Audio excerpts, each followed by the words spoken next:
My name is June. It's been 4 months since I canceled my wedding, and as I sit here in my small, one-bedroom apartment, I'm reminded of how my life took a sharp turn. The day I found out the truth about my fiancé, Ryan, was a Monday. I'd come home early from a site review. As I quietly slipped off my shoes, hoping not to interrupt Ryan who was working in the living room, I heard my name. Ryan was on a call, his tone a mix of half laughter and exasperation.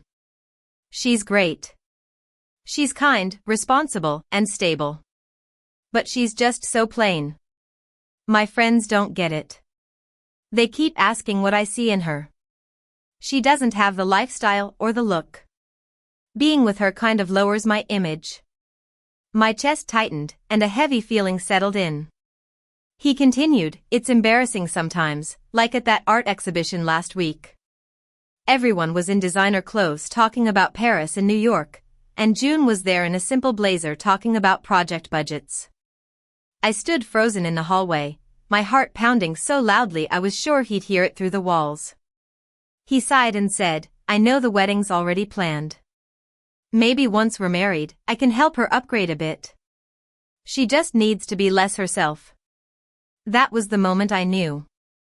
I didn't cry, confront him, or storm into the room. I quietly turned around, grabbed my keys, and left the apartment. I drove to a coffee shop across town and sat there for 2 hours, just staring into space and replaying every word. My phone buzzed with texts from Ryan asking where I was, but I didn't answer. By the time I drove back home that evening, I'd made up my mind. The wedding was over, and he had no idea. When I got back to the apartment around 7 o'clock that evening, Ryan was in the kitchen, sleeves rolled up, cooking like nothing had changed. He gave me that familiar, easy smile I'd trusted for 3 years. Where were you? I texted you like 5 times, he asked. Had some work stuff to take care of, I replied. He accepted it without a second thought.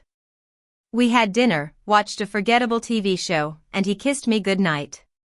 But I lay awake, listening to his breathing and replaying his words in my head. The next morning, after he left for his office downtown, I started making calls. I pulled up the wedding folder on my laptop, with all the contracts, receipts, and timelines. I methodically went through the list. The venue reminded me of the cancellation policy, 60% of the deposit would be forfeited if cancelled within 90 days. But I told them to proceed anyway. My voice didn't shake. I called the photographer, the florist, the caterer, and the DJ. Some vendors were sympathetic, others were annoyed, but they all processed the cancellations. Thousands of dollars disappeared in a few hours, but I didn't care. The wedding dress was already paid for and in Ryan's possession, and the invitations were already sent. These losses were unavoidable, but I undid everything else that I could. By Tuesday afternoon, there was no wedding left to plan. That evening, Ryan came home excited about wine selections and adding a dessert bar. I nodded and gave my opinions when he asked, but he had no idea that none of it mattered anymore. On Wednesday morning, while Ryan was in the shower, I packed a bag with clothes for a few days, my laptop, and toiletries.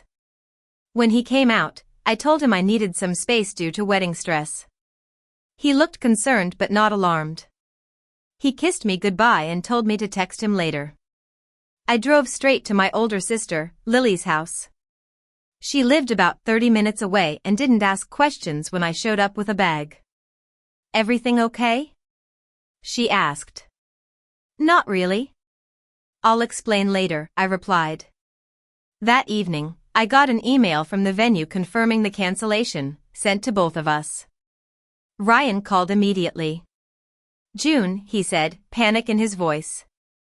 I just got an email saying our venue is cancelled. Is this a mistake? No, I said. I cancelled it.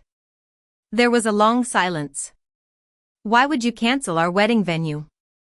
He asked. Because I'm canceling the wedding, I replied. I told him about the video call I'd overheard. The one where you told someone I'm plain, that being with me lowers your image, and that you're embarrassed by me. His breath caught. You heard that? Every word, I said calmly. I stated the facts without raising my voice or insulting him. I cancelled the venue, the photographer, the florist, and the caterer. There is no wedding, Ryan. We're done. He pleaded for a chance to explain, but I hung up. The texts started pouring in. It wasn't what it sounded like. I was venting. Please talk to me. I turned my phone off. For the first time since Monday, I felt a sense of calm.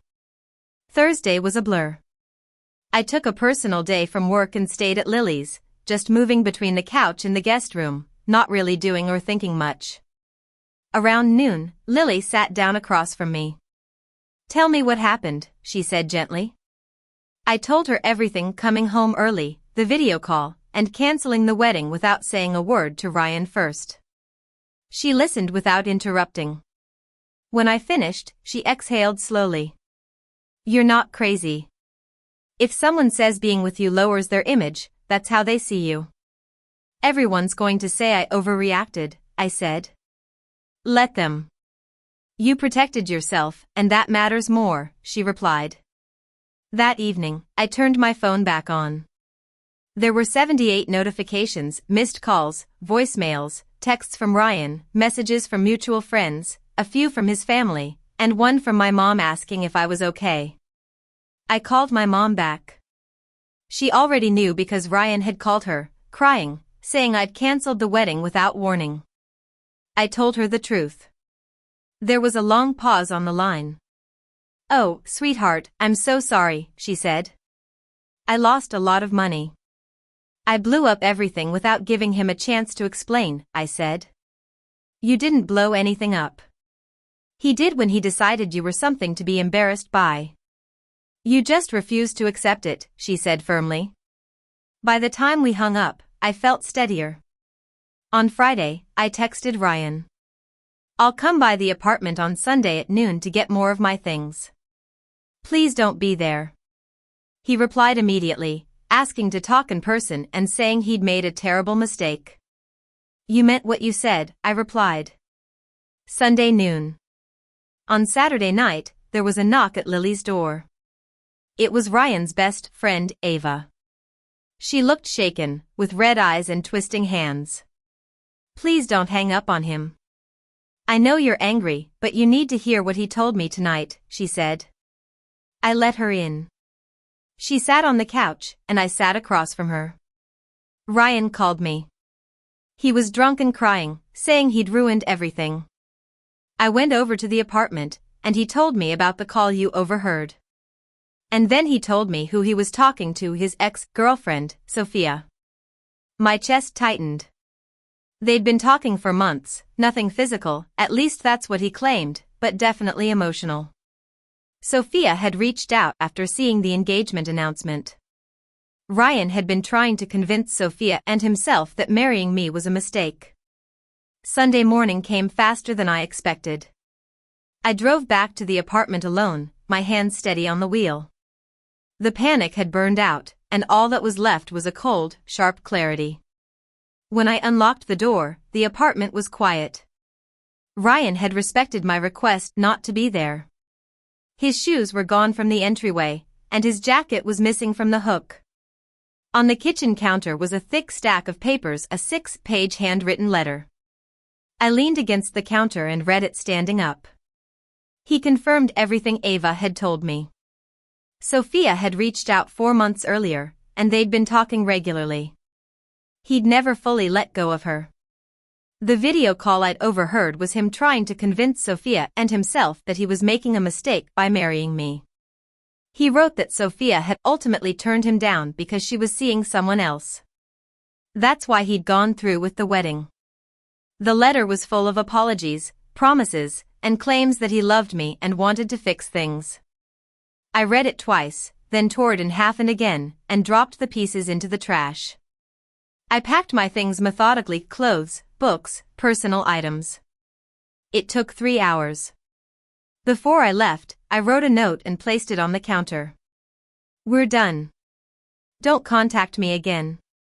I've started the process of getting my name off the lease. You have 60 days to refinance or find a new place. I left my key beside it. That afternoon, I called a lawyer to handle the lease.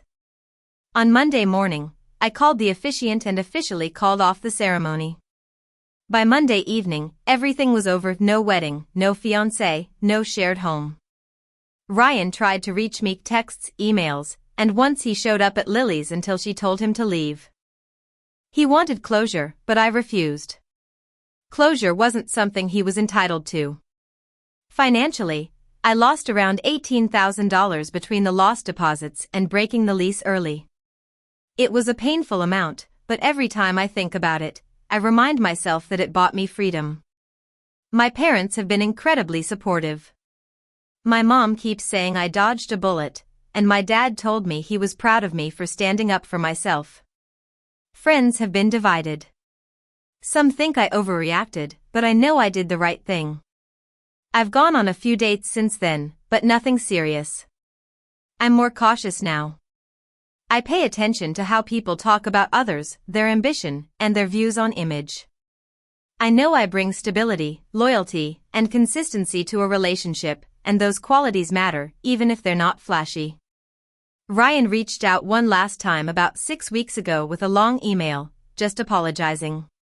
He said he'd started therapy and finally understood how he'd sabotaged our relationship. But I read it once and deleted it. There was nothing left to say. I'm rebuilding my life, and while some days are harder than others, most days I'm grateful that I made the choice to walk away.